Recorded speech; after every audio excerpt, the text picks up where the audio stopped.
हमारा अगला शब्द है seduce। ये एक वर्ब है, यानी कि एक क्रिया। अब इसका मतलब क्या है? इसका मतलब है किसी को लुभाना या कोई चीज इतनी अट्रैक्टिव बनाकर पेश करना कि वो इंसान कुछ ऐसा कर दे जो वो नॉर्मली नहीं करता। समझ गए ना? सिंपल शब्दों में किसी को बहलाना, फुसलाना। चलिए इसको एक एग्जाम्पल से समझते हैं। आपने एड्स तो देखे ही होंगे, राइट? कितने अट्रैक्टिव होते हैं, हम बस उनकी तरफ खींचे चले जाते हैं। बस वही बात यहाँ हो रही है। ये सेंटेंस कहता है कि एडवर्टाइजमेंट को इस तरह से डिज़ाइन किया गया था कि कस्टमर्स को अट्रैक्ट करके उन्हें नई कार खरीदने के लिए मना लिया जाए। सेंटेंस है, the advertisement was design to seduce customers into buying the new car. अच्छा, एक और इंटरेस्टिंग बात, सिड्यूस वर्ड सिर्फ लोगों के लिए यूज नहीं होता, बल्कि चीजों या आइडियाज के लिए भी हो सकता है।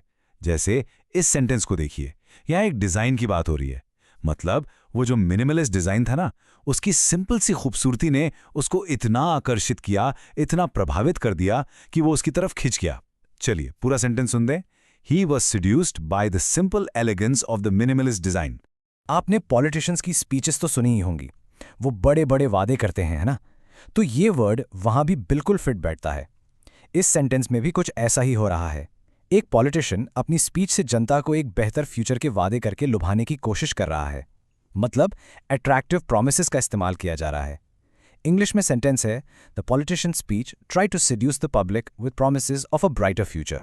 अब एक बहुत ही फेमस राइटर हैं रॉबर्ट ग्रीन, उनका एक कोट देखते हैं। वो कहते हैं कि सेडक्शन यानी किसी को लुभाने की कला खूबसूरती का खेल नहीं है, ये तो साइकोलॉजी का खेल है, मनोविज्ञान का। और उनके हिसाब से कोई भी इस आर्ट का मास्टर बन सकता है। कितनी गहरी बात है ना? पूरा कोट है, seduction is a game of psychology not beauty and it is within the grasp of any person to become a master of the art.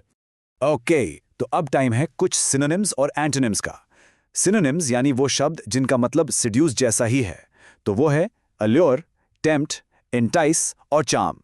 इन सब का मतलब लगभग वही है, किसी को अट्रैक्ट करना या लुभाना। और अब आते हैं एंटोनिम्स पर, यानी इसके ऑपोजिट वर्ड्स। ये हैं रिपेल, डिटर और रिपल्स। इनका मतलब बिल्कुल उल्टा है, किसी को अपने से दूर करना। तो ये था हमारा आज का वर्ड seduce। आई होप आपको यह बिल्कुल क्लियर हो गया होगा। बस आज के लिए इतना ही, मिलते हैं नेक्स्ट वीडियो में। Happy learning, bye bye.